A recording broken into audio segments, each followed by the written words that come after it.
way back in April of 2023, which seems like forever ago now. Time is going way too fast. Jordan Brand gave us the Jordan 3 Wizards, and that was a pretty clean colorway. I actually brought that shoe to a vacation in Washington, D.C. It just seemed right. I wore that shoe like 4 days in a row, really beat them up. But they gave us this colorway, and in mid-December, they're giving us another Jordan 3. It's very similar to this colorway. The blue is slightly different shade. The tongue is not gold. It doesn't pop out as much as the gold on this shoe. But they still refuse to bring back the true blues, even though we saw that shoe only 7 years ago, which in the grand scheme of things isn't like the longest time to wait for a shoe to come back. Sometimes they'll wait like a decade or even 15 years to bring back a colorway, but I do want that shoe to come back. I really do. But instead, they're gonna give us another blue and white Jordan 3, slightly darker shade of blue. It's like they know what we want. They're just like dangling it in front of our face, just laughing at us. Just laughing at us. Air Jordan 3 Midnight Navy.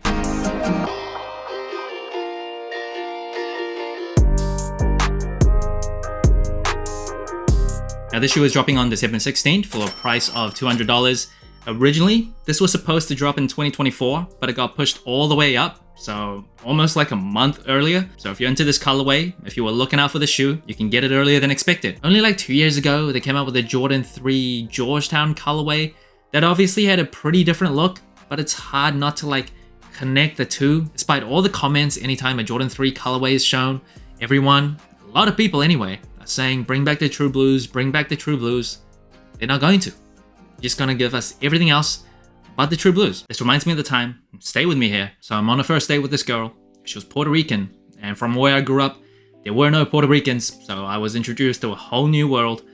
Very beautiful world. So we go out to dinner and we hit it off. Everything was great. It was going smooth. It was going well. We finished dinner. She says, let's get back to my place. We're gonna watch a movie. We're gonna chill. And in my head, I'm like, this is great. This is the American dream. New man, new city, new country, new people. This is great. I'm gonna get busy. I'm gonna get super busy. We throw on a movie. Didn't care what movie it was. Could have been anything. Could have been absolutely any movie in the world. I did not care. So we're watching the movie. We're sitting close. Tension is high. Knees are touching, but not like so close that it's obvious. Just kind of touching. You can feel the thickness of the tension. Fast forward to the end of the night, end of the story. I didn't get busy. She fell asleep. She was tired, which I respect. I absolutely respect it. But in the back of my mind, I feel like she knew exactly what she was doing, just knew what I wanted as a straight male, and was just laughing at me. I'm not salty about it. I respect it. But that's what it feels like every time I see a white Jordan 3 with some blue. Like, you know what we want. We want the true blues, and you know what we want, and you're just looking at us and just laughing at us. That's how I feel. That's how I feel. And the Jordan 3 is originally designed by Tinker Hatfield, legendary designer. This was his first Jordan Brand shoe.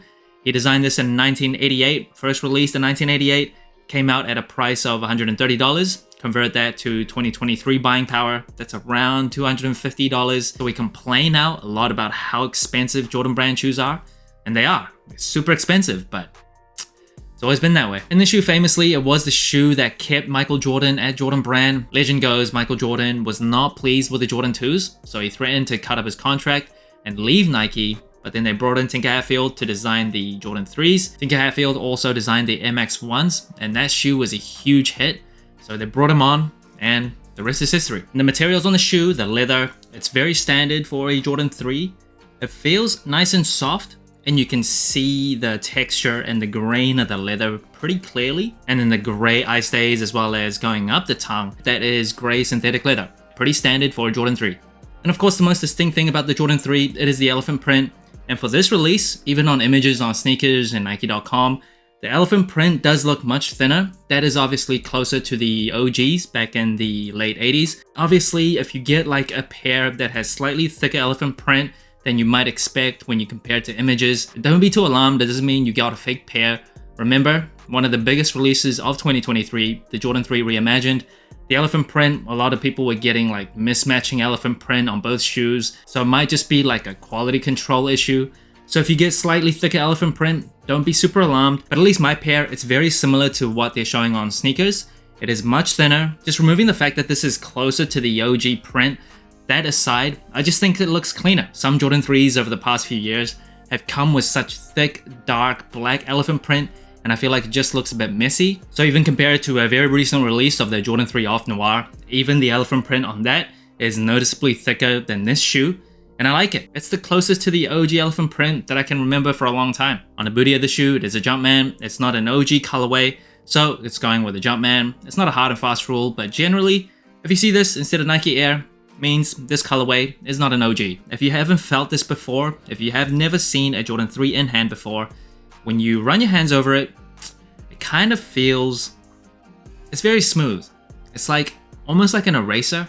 It just feels really nice at the touch. And the Jordan 3, following the Jordan 2s, it does use that easy lace system. And speaking of laces, this shoe doesn't come with any extra laces, just white. Would have loved to see an extra pair of navy laces thrown in there, maybe even black.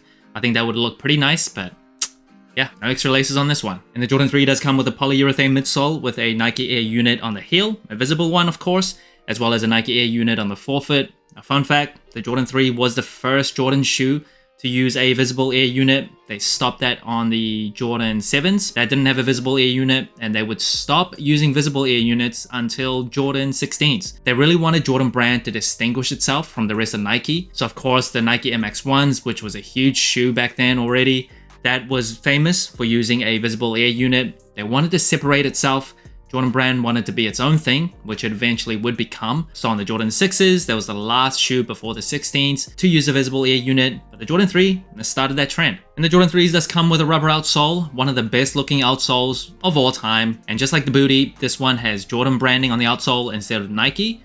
Again, because it's not an OG colorway, it's going with Jordan, not Nike. And I apologize how dirty this outsole already is. I've worn this quite a bit already before reviewing this shoe. Actually, I make no apologies. Shoes are made to be worn. Box of the shoe, pretty standard Jordan 3 box, elephant print, and a midnight navy Jumpman in the middle. Might look black in the camera, but up close, it is like a reflective, shiny midnight navy. But yeah, pretty standard Jordan 3 box. Now in terms of sizing and comfort, I do have wide feet.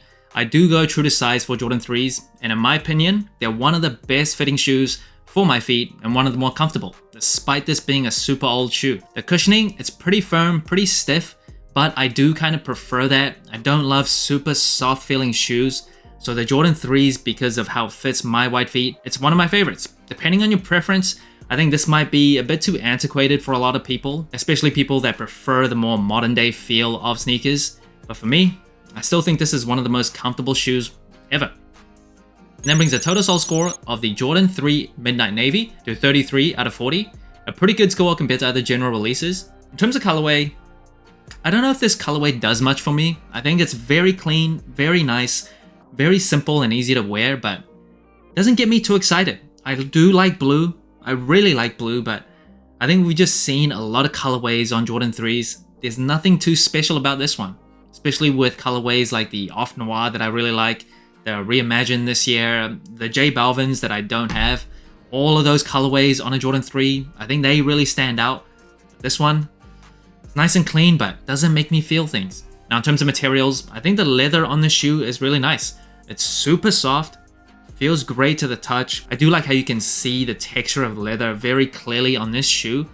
Thankfully, for this shoe, for this Jordan 3, both the left and right shoe, the leather seems to match. A lot of times, even directly from Nike or from retailers, the leather on the left and right shoe will be different. So on one shoe, you'll see like this leather pattern and the grain of the leather. On another shoe, it'll be like super smooth. You can't really see any leather texture, and it just kind of look weird.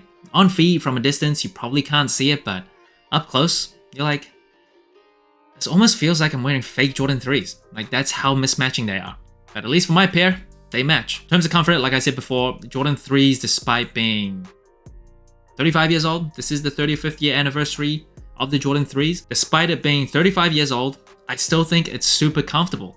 The silhouette is very well fitting for a wide footer. I think the padding around the ankle collar, on the inside of the shoe, on the tongue, it's all very nice. And the cushioning, again, it's personal preference. Nike Air unit on the heel and forefoot. Obviously a pretty old technology with a polyurethane midsole, a bit lighter than like a rubber cup sole. It's all pretty nice in my opinion. I do like those tech specs. It's ancient, but it holds up.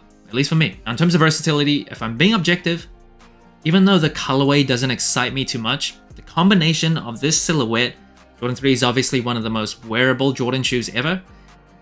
The combination of this silhouette as well as the colors, it's super easy to wear. I can't really think how you can be more versatile than this colorway. Maybe black and white, but I think white and blue, just as easy to wear. Not the most exciting shoe, but a super versatile shoe. Did we really need this colorway? I don't really think so. Even with official images coming out, I don't think people are like clamoring for this shoe. I think it's gonna do pretty well because it's so easy to wear, but it just doesn't give me that I need this shoe type of feeling. It's nice, simple, easy to wear, clean, all those good words, but doesn't activate the things in my body that gets me excited. So that's it. Thanks for watching. Soul Inclined. Let me know what you think of the Air Jordan 3 Midnight Navy. Like, subscribe, comment, all the good stuff. And remember, tomorrow may never come, so wear your shoes.